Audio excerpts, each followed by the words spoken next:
Je m'appelle Valérie Lafitte. J'ai été responsable du Data Lab de GRT Gaz. Donc, GRT Gaz, c'est l'un des deux transporteurs de gaz en France. Donc, responsable du Data Lab de 2016 à 2019.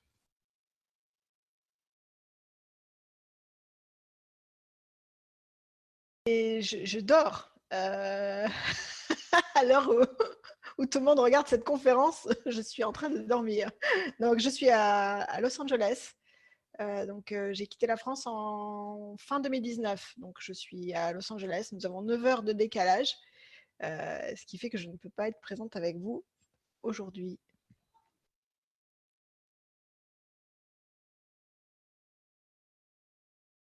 À l'origine, la transformation,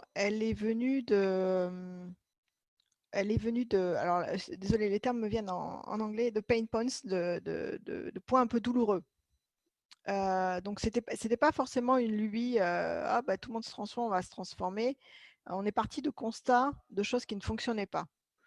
Et donc, ce qui posait problème, il y avait plusieurs choses qui ne fonctionnaient pas. Déjà, on avait 3 équipes qui travaillaient autour de la valorisation de la donnée.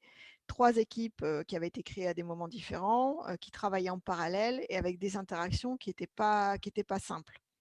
De ce point de vue, il fallait soit retravailler les interfaces entre ces équipes, soit ce qu'on a fait nous, fusionner les 3 équipes pour essayer d'aligner tout le monde sur un objectif commun et améliorer les interactions. Ça, c'était le premier point. Ensuite, on avait des retours de nos clients internes qui disaient qui trouvaient que finalement, toutes les demandes autour de la data, ça finissait un peu, il y avait une espèce d'effet tunnel.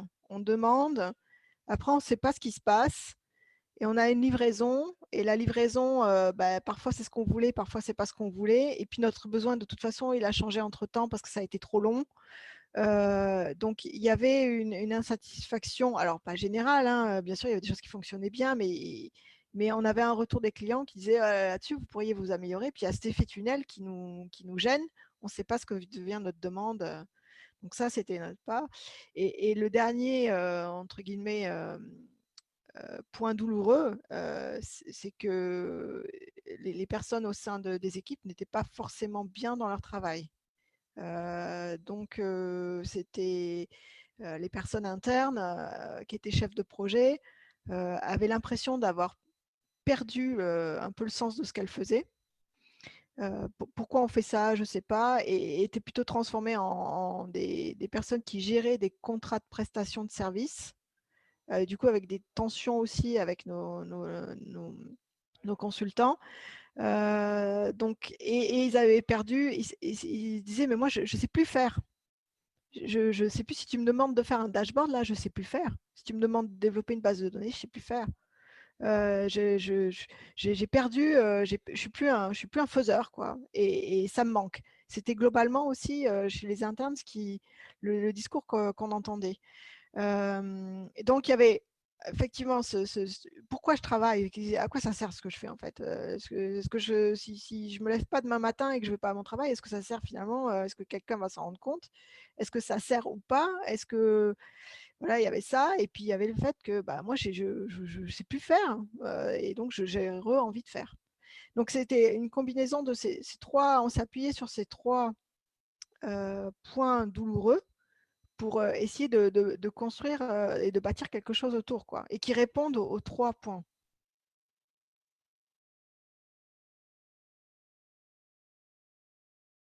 Les convictions, alors j'avais des convictions très opérationnelles et d'autres un peu moins opérationnelles. Donc,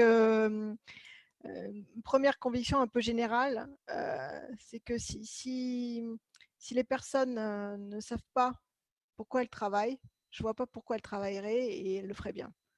Donc ça rejoint ce qu'on s'est dit sur la raison d'être et tout le travail sur la raison d'être. Moi, je fonctionne comme ça. Si je ne comprends pas pourquoi je fais les choses, ma motivation va décliner très très vite.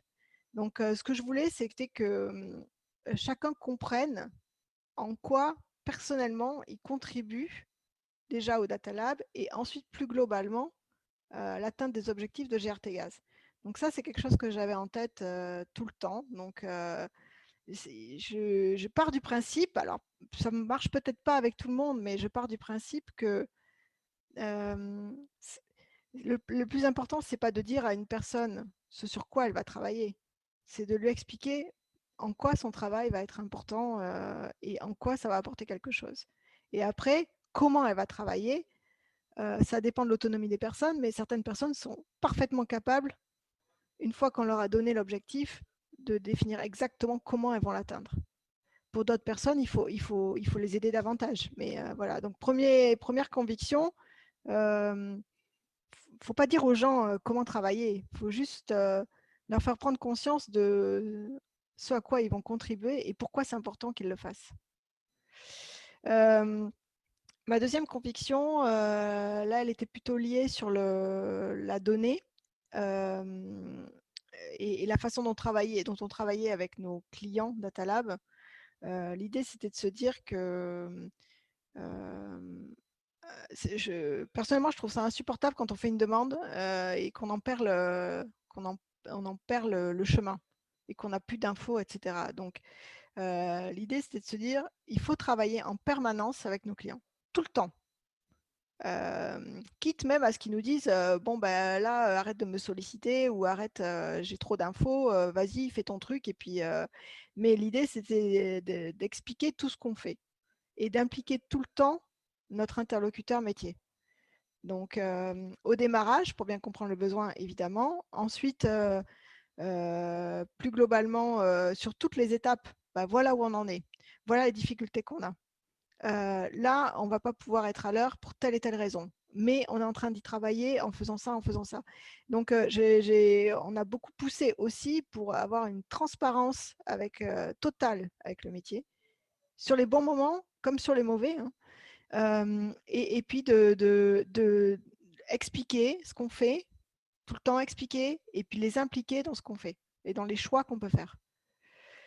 Donc ça, c'était une autre conviction. Et après, mon autre conviction aussi dans cette transformation, c'est que, et là c'est très personnel aussi, mais quand on segmente trop l'activité des personnes, je pense qu'on y perd. Alors tout le monde ne sera pas d'accord avec ça. J'ai eu des débats avec d'autres responsables d'équipe là-dessus et je respecte leur point de vue. Moi, ma conviction, c'était qu'en segmentant comme ça, en disant ben, toi, tu vas t'occuper de prendre le besoin. Et puis ensuite, tu vas le transmettre à telle personne qui va développer. Ensuite, telle autre personne qui va tester, qui va revenir vers le client, etc. C'est très, très segmenté. Moi, ce n'est pas ma façon de travailler. Et du coup, mon sentiment, c'est que là-dedans, on fait perdre de l'autonomie aux personnes. Elles n'ont aucune marge d'initiative. Aucune. Et du coup, pour moi, ça crée de la démotivation et ça crée du désintérêt au travail. Donc l'idée, c'était de se dire, ben, effectivement, si moi, développeur, en plus, j'ai les capacités et les compétences pour aller challenger mon interlocuteur métier sur son besoin, le comprendre, etc., eh ben, je vais aller le faire directement. Je ne vais pas passer par quelqu'un pour le faire. Donc là aussi, ça demande de s'adapter aux personnes qu'on a. Tout le monde dans l'équipe ne peut pas travailler comme ça. Mais il y a des personnes qui ont cette multicompétence et qui sont capables de développer et en plus d'aller challenger le. Donc l'idée, c'était de laisser la porte ouverte à ces personnes-là pour qu'elles puissent finalement mettre à profit leurs différentes compétences et qu'elles puissent s'épanouir mieux dans leur travail plutôt que de leur mettre des interlocuteurs à chaque fois en interface.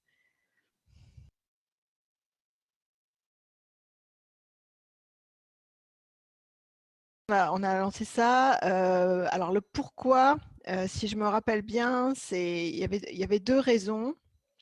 Il y avait une envie aussi, il y avait une première envie d'aligner l'équipe sur quelque chose de commun, toujours pour essayer de garder cette cohérence d'équipe et faire en sorte que les personnes de l'équipe aient toujours en tête où on va, essayer de réaligner et d'aligner tout le monde en permanence sur cette notion.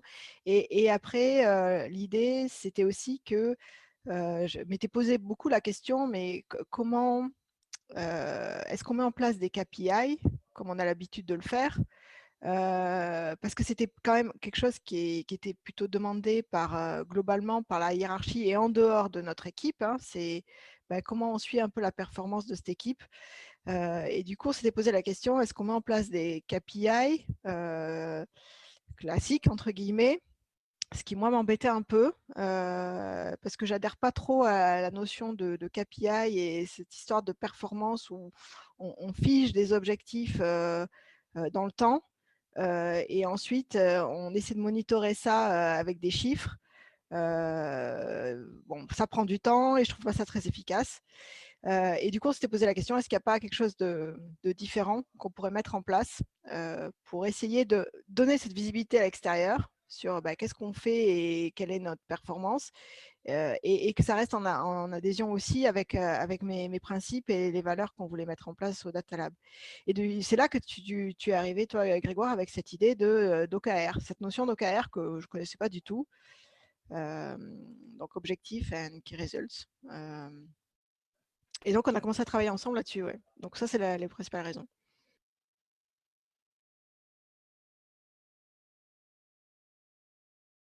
Alors, facile à mettre en place, bah,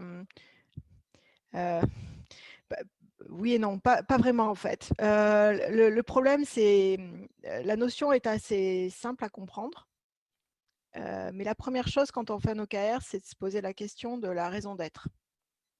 Donc, quelle est finalement, pour travailler sur les OKR d'une équipe, c'est quoi la raison d'être de l'équipe? Pourquoi elle est là? Pourquoi elle a été créée? C'est quoi l'objectif? C'est quoi son étoile du Nord? C'est quoi ce qu'elle vise en fait? Pourquoi elle est là? Et ça, mine de rien, c'est un exercice qui est très compliqué, je trouve. Sortir des chiffres, sortir des key results et des éléments chiffrés, ça, tout le monde peut le faire.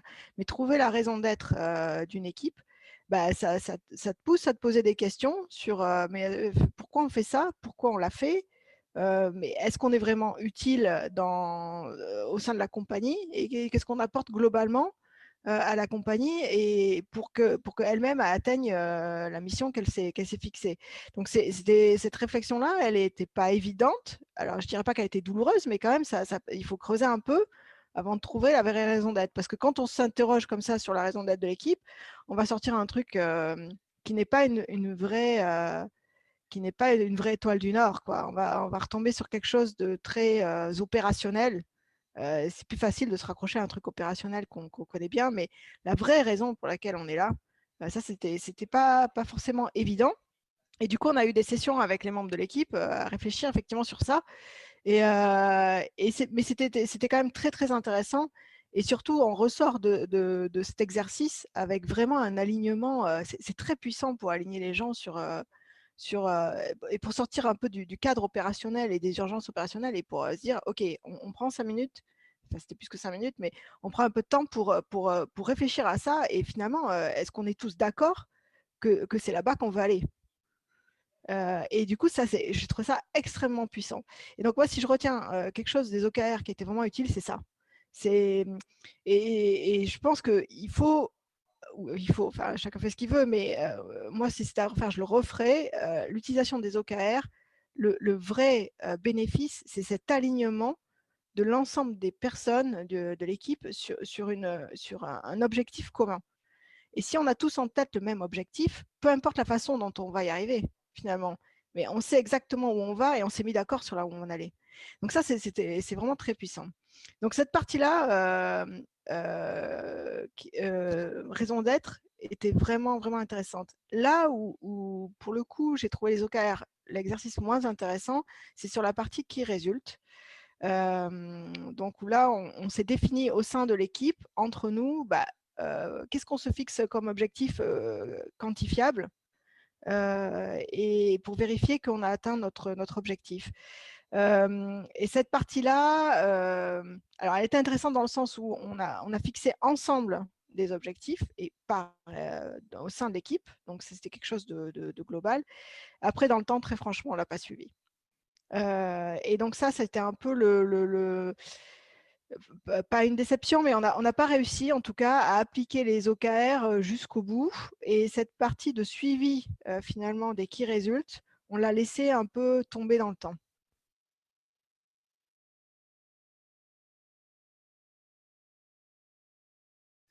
Chaque squad, hein, puisqu'on fonctionnait par squad, chaque squad dans l'équipe, du coup, savait exactement où elle allait et du coup, suivait effectivement cette mission qu'elle s'était donnée. Donc, qu'elle ne soit pas capable de donner des chiffres derrière et de dire ben, il y a eu tant de pourcents de réussite, tant de pourcents, etc. Pour moi, ce n'était pas grave. La chose, c'est qu'il faut toujours rendre des comptes à quelqu'un, quoi. Et donc, à un moment donné, quand vous avez une entreprise qui investit dans un data lab et qui met de l'argent sur la table pour que ce data lab fonctionne, elle veut avoir un retour sur investissement et savoir bah, ça fonctionne ou ça ne fonctionne pas. Et toute la difficulté, c'est plutôt ça le problème, c'est comment on montre que ça fonctionne en fait. Parce que nous, on en était convaincus, on avait le retour des clients qui était bon, un taux de satisfaction qui était bon, une envie aussi de refaire des choses chez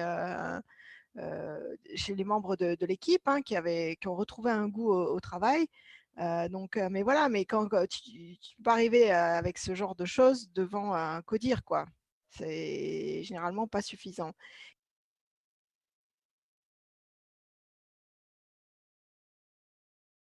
Oui, ça a été le cas, oui. Ça a été le cas sur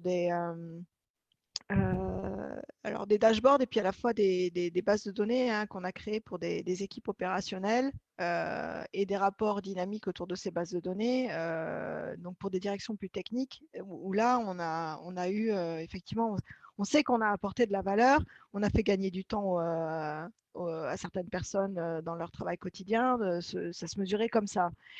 Sur la partie data science, les résultats étaient plus concrets aussi. On pouvait chiffrer hein, en millions d'euros à l'entreprise sur des exemples, très concrets. Par exemple, nous, nos canalisations chez GRTGaz, bah, effectivement, elles sont enfouies. Comment on détecte qu'il y a de la corrosion sur les canalisations? La façon de faire, généralement, c'est on fait des mesures en surface, des mesures électriques en surface, et puis ensuite, quand on pense qu'on a un doute ou qu'on pense qu'il peut y avoir une corrosion, on fait déplacer une pelleteuse, et puis on creuse et on regarde. Et s'il y a effectivement une corrosion, on répare, etc. Donc, mais faire ce genre de travaux, ça a un coût qu'on connaît. Et du coup, là avec on a développé des algorithmes de data science qui ont permis, à partir des données de tout ce qui avait été fait auparavant, en termes de tout ce qui avait été creusé, vérifié, etc., toutes les corrosions qu'on avait détectées, on a trouvé un algorithme qui permettait, à partir des données de sol, à partir de certains éléments extérieurs, est-ce que la canalisation est à côté d'un transformateur électrique, par exemple? Est-ce que c'est à côté d'une voie de chemin de fer? Tous ces éléments-là peuvent avoir un impact sur la corrosion. Donc, en utilisant toutes ces données externes, on a trouvé un algorithme qui permettait de donner une probabilité pour chaque portion de canalisation d'avoir une corrosion. Et du coup, on a un coût évité de déplacement des pelleteuses et de la réalisation de ce type de travaux qui coûtent cher. Donc ça, par exemple, oui, on a des exemples concrets de réalisations qui ont apporté des choses à l'entreprise. Mais ça, je rebondis là-dessus parce que c'est la vraie question de fond aussi, c'est comment, comment tu identifies la valeur de ce que tu as fait, comment tu la communiques à l'extérieur aussi, puisque tu dois rendre des comptes, c'est ce qu'on disait. Et surtout, on avait du coup, fort un peu de notre succès, on a commencé à avoir énormément de demandes qui nous sont arrivées. Et la question qu'on s'est posée, c'est voilà, mais est-ce que tout a de la valeur dans ce qu'on nous demande? Est-ce qu'on doit tout faire? Et comment on doit prioriser les choses? Et donc ça a été un gros sujet qu'on n'a pas mis en place dès le départ au sein du Data Lab. On l'avait en tête, mais on savait que ce sujet, il serait épineux. Et puis, on en avait tellement d'autres à gérer que ce n'est pas celui-là qu'on a géré en priorité. Donc, on a vécu pendant quelques temps, pendant quelques mois, comme ça, sans gestion de la demande. C'était aussi un moyen de voir, hein, parce qu'on a vraiment besoin de mettre en place un process, une usine à gaz autour de la gestion de la demande, ou est-ce qu'on peut s'en tirer comme ça? Bon, bah, la réponse a été non, hein.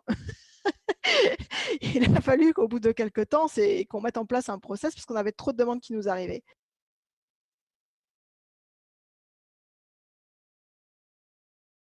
C'est aussi un gros Big Bang.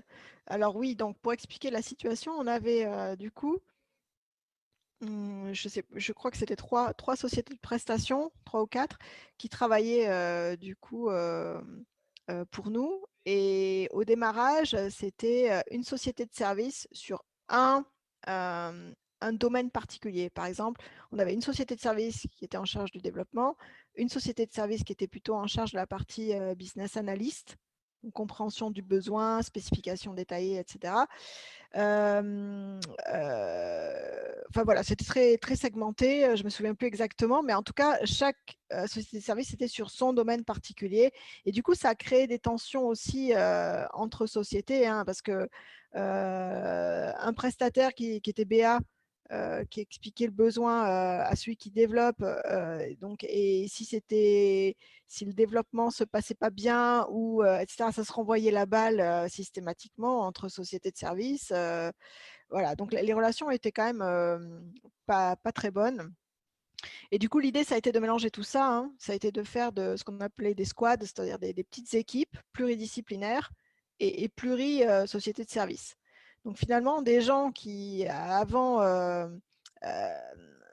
en fait, on a cassé tout ça, quoi. Et puis, on a mélangé les sociétés de services au sein des mêmes squads et on a dit, bah, maintenant, vous faites partie de la même équipe. Et donc, globalement, si le projet n'avance pas, c'est globalement la faute de l'équipe. Et on ne va pas chercher les responsabilités individuelles, etc.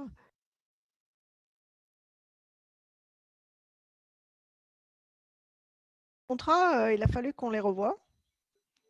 Il a fallu, on a discuté avec les représentants des différentes sociétés pour déjà expliquer ce qu'on voulait faire, expliquer cette transformation, expliquer les conséquences aussi pour eux. Et expliquer aussi que du coup, les différents consultants des différentes sociétés allaient travailler au sein de même micro-équipe. On a expliqué tous ces changements un peu fondamentaux et on a aussi revu tous les KPI qui étaient dans les contrats, quoi. Il y en avait énormément. Il y avait énormément de choses pour vérifier que la société de service donnait de bons résultats, etc. Et du coup, nous, on a allégé tout ça pour identifier finalement quelques indicateurs clés qu'on voulait suivre. On s'est mis d'accord là-dessus, donc ça a été un peu quand même un gros changement. Et puis quand on a vu en interne l'équipe interne qui gère les contrats et qu'on a expliqué ce qu'on voulait faire, il y a eu quand même une réaction un peu oh là là, mais qu'est-ce que c'est que ça? Qu'est-ce que vous allez faire? Et pourquoi vous faites ça? Mais comment vous allez suivre? Ça va pas marcher. Si vous suivez pas exactement ce qui se passe, ben voilà. Mais en l'occurrence, il y avait déjà des tas d'indicateurs et ça marchait déjà pas. Donc, mettre des indicateurs et des pages d'indicateurs et demander à des internes de suivre ces indicateurs, de préparer tous les mois les indicateurs et de perdre du temps là-dessus, alors qu'ils pourraient apporter une plus-value sur autre chose.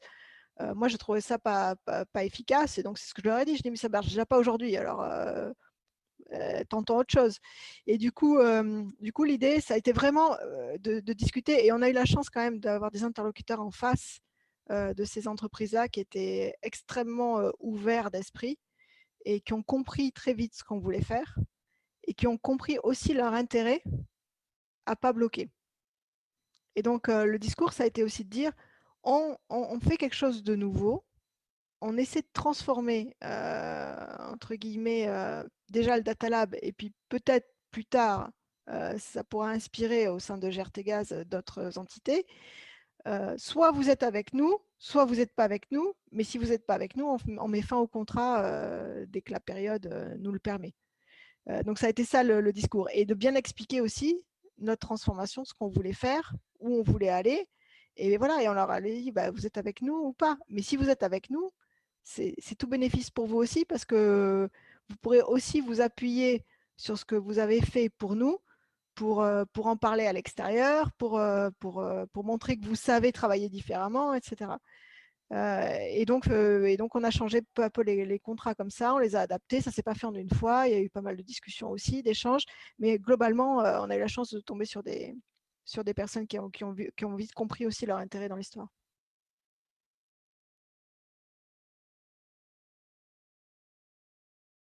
Il y a eu un changement de posture pour tout le monde, hein. Et donc, ça aussi, ça a été la clé, hein. Et on l'a martelé, hein. On a dit, on ne pourra pas faire de transformation si vous ne changez pas d'état d'esprit. Ça a été notre transformation, elle sera totalement inutile ou si jamais vous comprenez pas l'état d'esprit dans lequel on veut le faire et le changement que ça va induire chez vous dans votre façon d'être et dans votre façon de vous comporter. Du coup, et ça s'est très bien passé parce on a des internes bah déjà qui étaient super, enfin qui sont super, hein, et qui ont compris aussi l'état d'esprit dans lequel on voulait le faire. Et du coup, ils ont réussi. euh, c'est à force aussi de discussion hein, et d'échanges et puis d'appui aussi parce que c'était pas forcément évident pour eux, mais qui ont réussi à faire ce changement-là, ce switch. Et puis en plus, ils étaient, je pense, demandeurs parce que leur position de allez, montrez-moi, est-ce que tu as fait ça, est-ce que tu as fait ça, et pourquoi tu n'as pas fait ça, et ton indicateur, il n'est pas bon, cette position-là, elle leur allait pas. Fondamentalement, ils étaient pas heureux dans ce type d'activité. Donc, c'est aussi pour ça qu'ils ont réussi à switcher assez facilement et ils ont changé effectivement de posture très facilement là-dessus. Mais la clé, c'est la discussion et puis c'est de comprendre aussi ce qu'ils veulent. Euh, et donc, c'est vrai qu'individuellement, j'ai essayé de discuter avec eux avant la transformation et puis globalement pendant aussi, j'ai essayé d'être assez présente pour les appuyer là-dessus.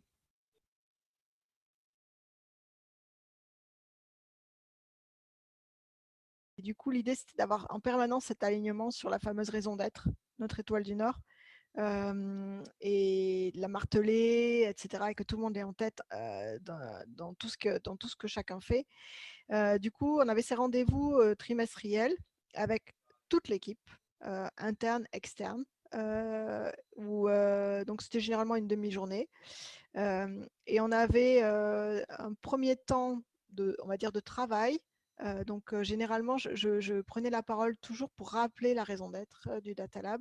Pourquoi on est là? Qu'est-ce qu'on fait? Qu'est-ce qu'on cherche à faire? C'est quoi notre mindset? C'est quoi notre état d'esprit, etc. Donner les objectifs pour les mois à venir. Donc, voilà ce qui va se passer. Voilà ce sur quoi on va focus sur les mois à venir. Et ensuite, c'était des sessions de travail, généralement. Mais après, le reste de l'après-midi et soirée était consacré à plutôt à souder l'équipe avec des événements un peu plus fun, donc des escape games, ce genre de choses qui ont vraiment qui sont vraiment importants pour souder les équipes et pour faire en sorte que les personnes se parlent quoi, entre elles.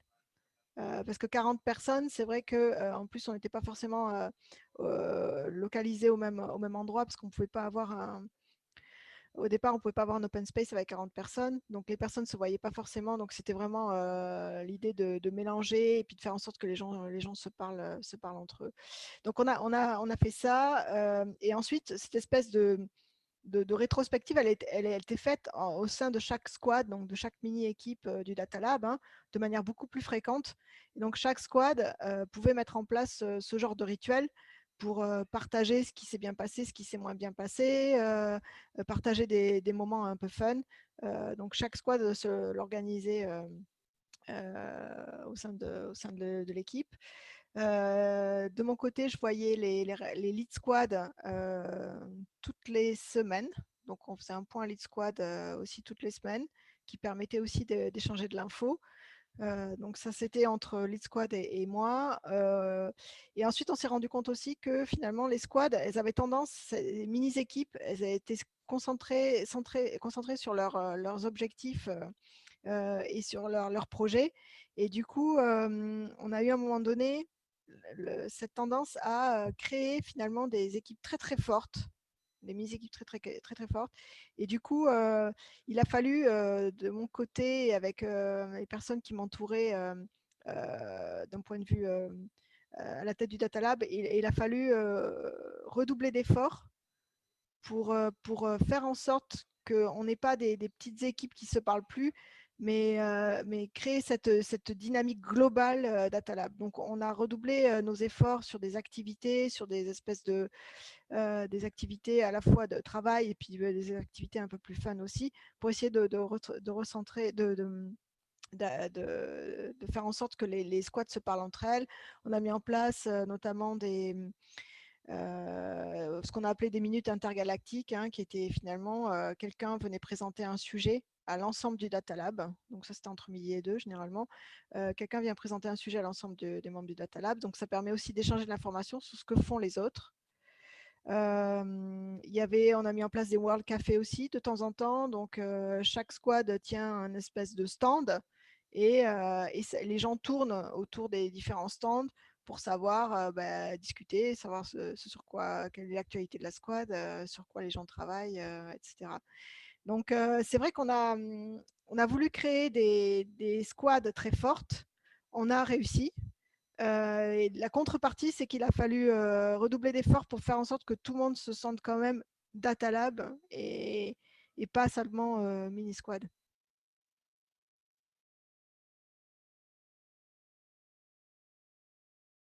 Et de voir que ils étaient contents de venir, qu'ils étaient contents d'être là, que du coup ils prenaient goût à ce qu'ils faisaient, ils se sont donnés, qu'ils se donnaient à fond dans ce qu'ils faisaient aussi, parce qu'ils avaient retrouvé ce goût au travail. Ma plus grande fierté, elle est là, hein. Je pense que normalement, je devrais dire en tant que responsable du Data Lab que ma plus grande fierté, c'est la satisfaction de mes clients. J'ai pas honte de dire que moi, ma plus grande fierté, c'était plutôt le goût du travail retrouvé auprès de mes collègues, quoi.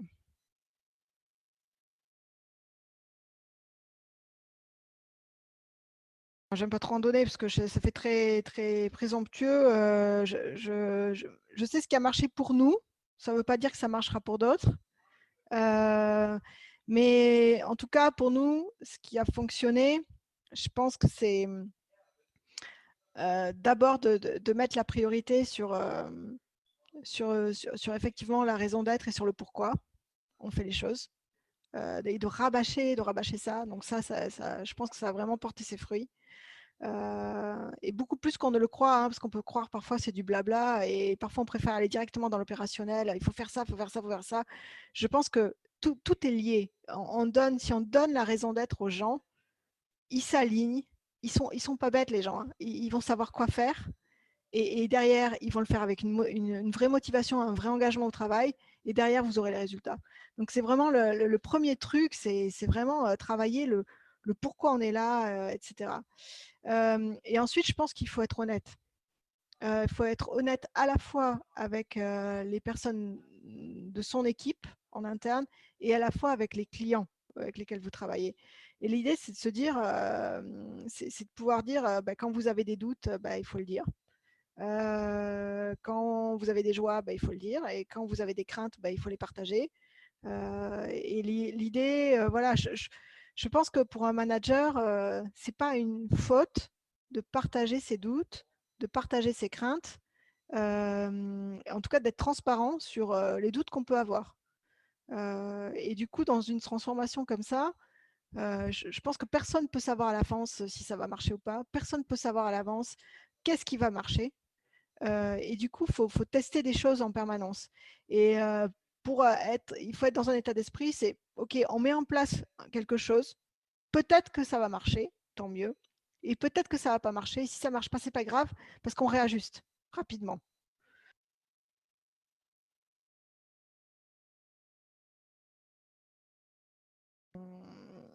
Le mot de la fin, c'est que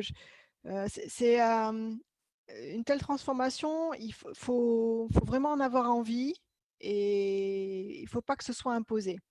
C'est-à-dire, moi, ça m'a pas été imposé, entre guillemets, et on s'est transformé parce qu'il y avait des problèmes qu'on voulait résoudre. Et du coup, c'est une sorte d'aventure, quoi, parce que vous partez un peu vers l'inconnu, vous embarquez des gens avec vous. Donc, il faut déjà aligner les personnes avec vous sur ce que vous voulez faire. Il faut qu'elles aient envie de monter dans le même bateau que vous. Donc, c'est vraiment, moi, j'ai trouvé que c'était une super aventure. Ça ne veut pas dire que tout a été rose, hein, loin de là. Il y a eu des moments durs, il y a eu des gros moments de doute. Mais globalement, humainement, je trouve que si on le fait correctement, c'est une super aventure, quoi. C'est une super aventure. Et du coup, je repense avec beaucoup de plaisir à ces années-là. Et puis à mes collègues du Data Lab avec qui j'ai partagé cette aventure et qui ont vraiment été super là-dessus. Alors, du coup, je vais reprendre et normalement, on a Valérie qui nous a rejoint. Oui, bonjour. Bonjour Grégoire, bonjour tout le monde. Et du coup, comment va Los Angeles? Los Angeles va bien. Enfin, je pense, pour la part que je vois. Bon, en tout cas, si vous avez des questions et que je peux y répondre, n'hésitez pas. Ah, il y avait une question sur les ajustements des contrats avec les prestataires. Oui, alors ça, c'est la question épineuse. On a modifié, comme alors je ne sais pas si ça a été dit dans la vidéo ou pas, parce qu'on a dit plein de choses avec Grégoire. On avait des contrats prestataires qui avaient énormément de KPI. La première chose qu'on a fait, c'est on a complètement retravaillé cette liste de KPI. On l'a totalement revue, on l'a énormément allégée. Il y avait plusieurs pages de mémoire, de tableaux, d'indicateurs à suivre. On a allégé énormément, on en a gardé 4 ou 5 pour être complètement honnête. Et alors les KPI, je ne me souviens plus dans le détail ce qu'on avait mis, mais en gros, on était sur un engagement des prestataires au sein du Data Lab, sur l'application de méthodes agiles, sur ce genre de choses. Peut-être Grégoire, tu t'en souviens peut-être mieux Alors, que je moi. sais que dans les éléments qui avaient été demandés, c'est de s'assurer que toutes les personnes qui étaient là dans les équipes, ça soit aussi des doueurs. Dans le sens que tu disais que les côtés managers, côté GRT Oui. Gaz, ils remettaient aussi la main à la pâte en même temps qu'ils faisaient autre chose, sur les autres activités. Mais c'était aussi dire que finalement, chaque personne, aussi les équipes de Presta, on ne voulait pas avoir des managers de Presta dans les équipes qui travaillent, mais on voulait que ceux qui veulent rester, il faut qu'ils travaillent. Oui, c'est exact, tu as raison. Tu as raison. On avait, parce qu'on avait à l'initiative, à l'origine, on avait effectivement certains prestataires qui étaient plus des gens qui checkaient le travail des autres. Et ça, effectivement, on les a tagués dès le démarrage de la transformation. Et on a travaillé avec leur manager pour dire, bah, ce positionnement-là, on ne le veut plus au sein du Data Lab. On veut que vraiment tout le monde, bah, y compris nos internes d'ailleurs, hein, soient des doueurs, des gens qui travaillent, qui développent sur les différentes parties du Data Lab. Et du coup, il y a certains prestataires d'ailleurs qui ont quitté la mission hein, suite à ça, qui ont dit, bah non, ça ne me convient pas, je ne m'y retrouve pas. Et donc, bah voilà, ça s'est fait comme ça. Alors, il y a une autre question sur notamment quand on a fait la formation des squads. Finalement, comment est-ce qu'on a choisi de les former et comment est-ce qu'elles ont été après managées? Je pense que là, du coup, il y a plusieurs aspects qui sont intéressants à expliquer en effet. Alors sur la création des squads, comment on les a créés? Oh là là, alors, tout ça remonte à pas mal de temps pour moi, mais du coup, de mémoire, on a identifié les lead squads en premier et ensuite, on a travaillé avec les lead squads à la création. Ils ont choisi, hein, les personnes avec lesquelles ils voulaient travailler, mais surtout ce qui était important, c'est que chaque squad devait être, pluridisciplinaire. Donc on devait avoir, des gens avec des compétences très variées, des développeurs, des gens avec plutôt la compétence de challenger le besoin de notre interlocuteur métier, voilà, donc on a essayé vraiment de mixer les différentes compétences. Il fallait, ça c'était le truc de base, c'était squad pluridisciplinaire pour que chaque squad soit capable de gérer un projet de A à Z toute seule, y compris la maintenance, y compris plein de choses. Et après, les lead squads ont du coup sélectionné les squads. Alors, pour compléter, il y a eu l'aspect aussi de former tout le monde, interne comme prestat, sur du coup acculturés à l'agile et formés en rôle de Scrum Master notamment, tout ce qui Oui, aurait été les futurs Lead Squad. Alors sachant que les futurs Lead Squad, pareil, il y avait des personnes qui étaient des internes, et il y a aussi eu par exemple le cas de Mathieu, qui était un externe et qui était Lead Squad externe. oui, oui, oui, ça a beaucoup fait parler ça d'ailleurs. Un lead squad externe qui a été lead squad d'une squad avec d'autres prestataires d'une autre société, ça, ça a beaucoup fait parler, en interne en tout cas. Il y a une question intéressante en effet par rapport au squad, parce qu'en effet, vu qu'on était sur des rapports BI, notamment aux aspects data science, là, il y a la Oui, question, est-ce que la squad elle était par projet ou par produit? Et j'ai envie de répondre que c'est encore pire que ça, c'est encore plus différent, mais je te laisse répondre à ça. les squads, chaque squad travaillait sur effectivement des projets différents. Moi j'aurais dit par projet, hein, en fait, Grégoire, et tu as peut-être autre chose En en fait, tête, toi. globalement, tu avais l'aspect, les gros projets, par exemple, alors, juste pour l'histoire, il y avait le gros projet Indigo. Oui, Après, ce qui est intéressant derrière, si on réfléchit aux produits, c'est que chaque dashboard était en soi des produits. oui, L'idée, c'est c'est vrai. qu'une squad travaillait sur plusieurs produits en parallèle, et c'est pour ça qu'il n'y avait pas un product owner, parce que je pense qu'il y a aussi ça comme question sous-jacente, c'est que Ah parce oui, qu'il n'y avait non, pas un seul produit, il y avait non, plein de produits différents, et c'est pour ça que les membres de la squad allaient rencontrer les vrais interlocuteurs métiers sur le terrain et travailler avec eux. C'est un moment de ce que j'ai présenté dans tes ce que tu disais, c'est en effet les personnes de la squad qui avaient l'appétence, c'était allez-y, allez en binôme, allez travailler avec le métier, allez le challenger, et on n'a pas un intermédiaire entre ça. ouais, oui, plusieurs projets par squad et plusieurs product owners, oui. Plusieurs interlocuteurs métiers. Alors, il y a une question, quelle est la différence entre le lead squad et le chef de projet classique? Alors le lead squad, c'est un facilitateur, il faut plus le voir comme un scrum master. Donc c'est un facilitateur et en plus c'est un doueur. Donc chaque lead squad avait cette casquette de facilitateur, donc d'essayer effectivement de marcher 4 pas en avant de sa squad pour essayer d'enlever un peu tout ce qui allait empêcher la squad d'avancer. Donc d'identifier ces difficultés, de les anticiper et puis de faire en sorte de les résoudre avant que la squad ne les rencontre. Il y avait cet aspect-là, mais il y avait aussi l'aspect, je fais en même temps. Donc nos lead squad, ils étaient développeurs de dashboard, ils étaient développeurs de bases de données. Donc c'était vraiment cette double casquette.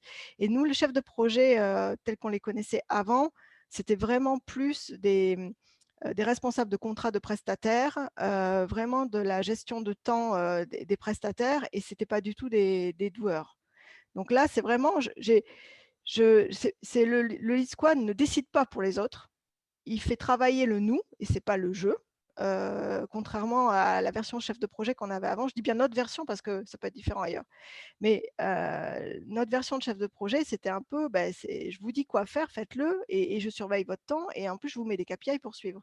Là, le lead squad, c'est pas du tout ça, hein. C'est nous globalement comment on va avancer. Je facilite les échanges dans la squad. Je fais en sorte que ma squad, elle puisse avancer et qu'elle ait les moyens d'avancer. Et en parallèle, moi, je fais comme les autres. Et juste quand même pour compléter, parce qu'il y avait quand même la raison pour laquelle on n'avait pas nommé Scrum Master à l'époque, c'était aussi parce qu'il y avait un certain nombre de ces lead squads qui avaient justement un certain nombre de sujets plus orientés internes, plus aspect aussi un peu de pilotage et aussi de connexion avec l'extérieur de la squad, qu'on Mm, n'aurait pas attendu d'un Scrum Master d'un point de vue c'est vrai. pour les budgets autres. Est-ce qu'on a d'autres questions sur ces aspects-là? Quel a été, du coup, je pense pour toi Valérie, ton rôle sur cette transformation, et quelles ont été les attentes des équipes et des managers vis-à-vis de vous? Alors, quand on dit des managers, des autres managers, Du coup, est-ce que Julien, tu peux préciser de quel manager tu parles? Alors je pense du coup, tu auras ton manager à toi, c'est déjà une chose, oui, et après, je pense après explique un peu comment c'était peut-être. oui. Alors, mon rôle à moi, alors ça, c'était une question aussi, parce que on a mis en place une organisation assez horizontale, et je la voulais assez horizontale en évitant chez Fiery, on va dire, hein, les niveaux, les différentes couches et surcouches de chefs. Du coup, l'idée, c'était de limiter tout ça pour avoir quelque chose de très, très horizontal. Et du coup, là, je me suis souvent posé la question, mais moi, je sers à quoi dans l'histoire? Et finalement, est-ce que cette équipe a besoin de moi? Je pense que l'équipe, elle a besoin d'un manager. Ça, c'est les grandes questions, hein. Est-ce que dans les organisations horizontales, il faut toujours un manager ou pas? Moi, je pense que oui, dans le sens où il faut quand même travailler sur cette raison d'être en permanence et sur cette vision de là où vous voulez amener l'équipe. Et donc ça, c'est vraiment au manager de l'avoir, cette vision. Mais qu'est-ce qu'on veut faire? Où on va dans 1 an? Où on va dans 3 ans? Pourquoi on est là? Et de partager ça en permanence avec l'équipe, ça, je pense qu'il y a qu'un manager pour pouvoir faire ce genre de choses. Et ensuite, donc ça, c'était le rôle que j'avais. Et ensuite, l'idée, c'était aussi, moi, de jouer un peu le rôle de Scrum Master au niveau du Data Lab globalement. C'est-à-dire d'anticiper les difficultés, de faire en sorte que les équipes aient ce dont elles avaient besoin pour travailler. En fait, je pars du principe que ceux qui produisent, c'est eux. Et du coup, moi, mon rôle, c'est de faire en sorte qu'ils arrivent à travailler dans de bonnes conditions, qu'ils y mettent leur engagement, qu'ils y mettent leur cœur. Et c'était tout mon rôle de facilitateur là-dessus, et puis d'échange aussi en permanence en one-to-one avec chacun pour essayer de comprendre l'état d'esprit, voir s'il y avait des difficultés particulières. Voilà. Et l'autre partie, la dernière partie de mon job, c'était aussi de les faire grandir. Moi, ce que j'aime aussi avant tout, c'est vous avez des personnes qui arrivent avec un niveau. Ce que j'aime aussi, c'est travailler avec eux pour qu'ils s'épanouissent complètement et qu'ils fassent parler leurs vraies compétences. Donc, souvent, les gens, ils sont mis dans des cases, et quand vous discutez avec eux, vous vous rendez compte que, on les a pas mis dans la bonne case, en fait. Et c'est pas du tout là-dedans qu'ils devaient être, et ils ont une appétence pour autre chose. Et moi, ce qui m'intéresse, c'est de travailler aussi là-dessus et pour les faire, globalement grandir. Donc ça, c'est le 3e aspect de mon rôle de manager. On a une question de Raphaël qui est alors, juste aussi pour citer par rapport à la question de Julien, c'est intéressant de savoir qu'il y avait quand même près 80 de prestataires dans le Data Lab au global. Oui, Donc ça joue aussi sur l'aspect d'un point de vue management interne qui ne joue pas trop. Il y a une question de Raphaël qui est intéressante. À un moment dans la vidéo, en effet, on parlait justement des aspects des OKR, des réflexions, c'est quoi les métriques qu'on veut suivre qui sont intéressantes. Et oui. à un moment, tu disais, il y a la satisfaction des clients, ces éléments-là, ces retours positifs, parfois, ce n'est pas suffisant, notamment pour un codir, parce que c'était le codir dans la vidéo. Du coup, sa question, c'est pourquoi ça? Pourquoi est-ce que ça, c'est pas suffisant? Parce qu'on avait, pourquoi c'est pas suffisant? C'est une bonne question. Je pense qu'ils attendaient plus de métriques. Je pense qu'ils sont habitués à avoir plus de métriques aussi, plus de KPI dans tous les sens. Et nous, on est arrivé avec un résultat de sondage qu'on fait auprès de nos interlocuteurs métiers. Donc, c'est un sondage qu'on envoyait à nos interlocuteurs métiers régulièrement, et puis on suivait leurs réponses dans le temps. Je pense que ce résultat de sondage était un peu atypique par rapport aux autres KPI qu'on pouvait remonter au CODIR. Et puis, il y avait peut-être aussi le fait qu'on n'y croyait pas trop, enfin, peut-être qu'il y avait un doute sur le fait que les clients expriment clairement et honnêtement ce qu'ils pensaient, peut-être. Et du coup, le retour, c'était que vous n'avez pas autre chose à nous montrer. Qu'est-ce que vous pouvez nous montrer d'autre pour montrer que vous êtes efficace? Donc ça, c'est vrai que c'est cette difficulté, on n'a pas toujours su la surmonter. Alors, je sais que moi, il y a un des éléments que j'ai pas inclus dans la vidéo et que j'avais trouvé intéressant dans la discussion qu'on avait eue, Ouais. c'est quand tu parlais notamment de ça, je crois que c'était des personnes mince, dans le Nord qui notamment avaient mis en place, à commencer à appliquer le fonctionnement du Data Lab, eux, côté métier, dans leur façon de Ah travailler. oui, oui, oui, une direction métier, oui, qui a appliqué cette façon de faire, ouais. Ouais. Juste pour continuer, en effet, dans les autres exemples de qu'est-ce qui fait que ça marche, ce côté de se voir que d'autres personnes, vraiment des directions métiers, parce qu'ils ont travaillé avec un service qui avait cette dynamique-là, se disent, tiens, cette façon de travailler, j'aime bien. Je vais aussi aller faire pareil, mais dans mes équipes, moi, qui Mmh. sont des équipes beaucoup plus C'est vrai. là-dessus. Merci Valérie. Merci à Merci vous. à toi, Grégoire. Merci à toi, ça m'a fait beaucoup de plaisir de rappeler ces bons moments et ces choses-là. Merci Grégoire pour tout, et puis bonne journée tout le monde.